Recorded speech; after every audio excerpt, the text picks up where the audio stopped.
up, YouTube? It's RSMario bringing you another anime review, technically, even though technically this isn't an anime because it's made in America. It kind of feels like an anime, or I guess if you look at it, it kind of feels like adult Avatar, like Avatar with like cursing and blood and death, which actually sounds pretty sick though. But yeah, Castlevania. Now, I don't know much about Castlevania. I don't know anything about the games. I've never played the games. I mean, I know the main character is Simon Belmont. Now, this story actually follows Trevor Belmont. I'm not sure if this is his son, his father. I think it's his son because he talks about his dad doing a lot of stuff. So I'm guessing his dad is Simon. I don't know. But definitely Trevor is interesting. His wit, like he is like that stereotypical like witty main character. You know, he has Geralt's dry wit with just enough smarm to make it different. but yeah, it follows him in his quest to destroy Dracula, because Dracula is now causing like massive amounts of damage and destruction all over the countryside.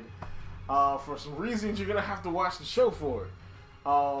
The show is definitely gonna have you questioning people's motives and stuff. It's actually, the story is pretty interesting to be so short. The story is actually pretty interesting. I've heard that they have a season 2 in the works, so that's a good thing. But the animation is actually pretty solid.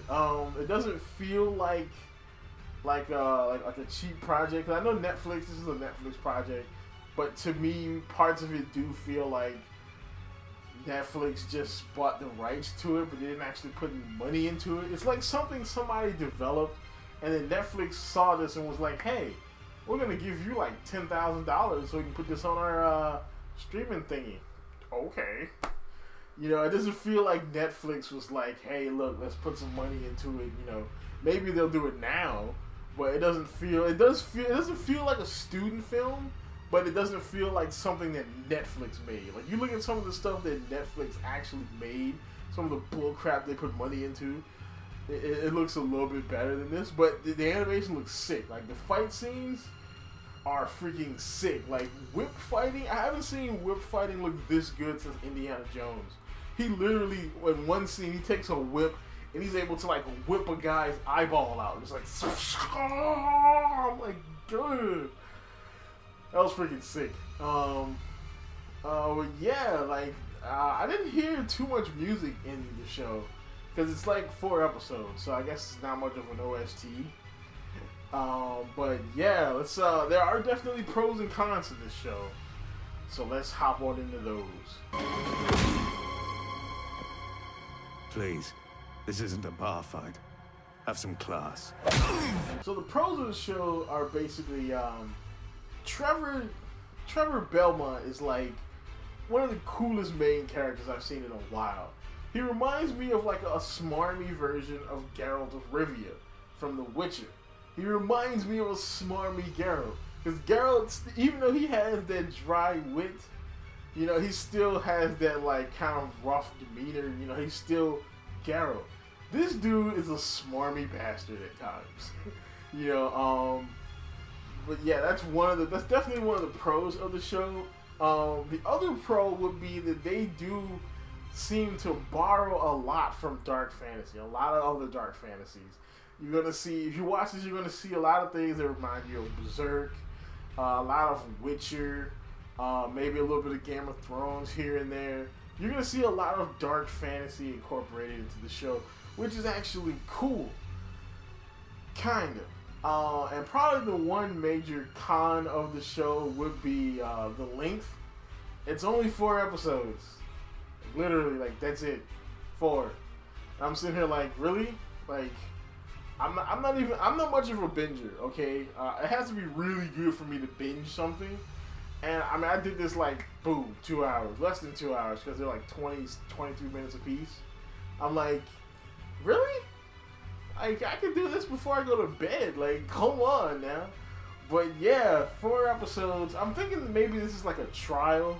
Like, oh, if it works, then we'll do like, I heard the next season is going to be like 8. But yeah, I'm like, do more, please. Like, I mean, come on. I'm getting flashbacks of Arslan season 2. But yeah, there's only 4 episodes, which kind of blows. The other major con of the show would be the fact that they borrow so much from dark fantasy. I know I said that was a pro, but they literally kind of hijack stuff from other things. Like, the Belmonts are pretty much, they feel like witchers. You know, they're hunters that hunt monsters, and people don't like them, and a lot of them are dead. They feel like the witchers. Like, Trevor feels like a smarmy, happier version of Guts. Like, he's Guts if he gave half a damn. You know, then you have, like, the church. Of course, the church is evil. The church is all, like, evil. You know, that's pulled straight out of, you can, the cult of the, I think it's called the Holy Fire in Witcher. And then, of course, the White Knights in Berserk. You know, so, I mean, there's a ton of things that seem like it was lifted right out of Berserk or Witcher. But, I mean, hey, if you're going to copy something, you might as well make it something good. But, yeah, that's about it. This definitely gets a straight-up B.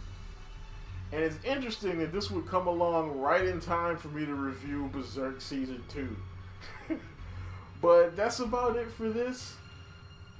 Like, comment, subscribe, and as always, folks, keep it real.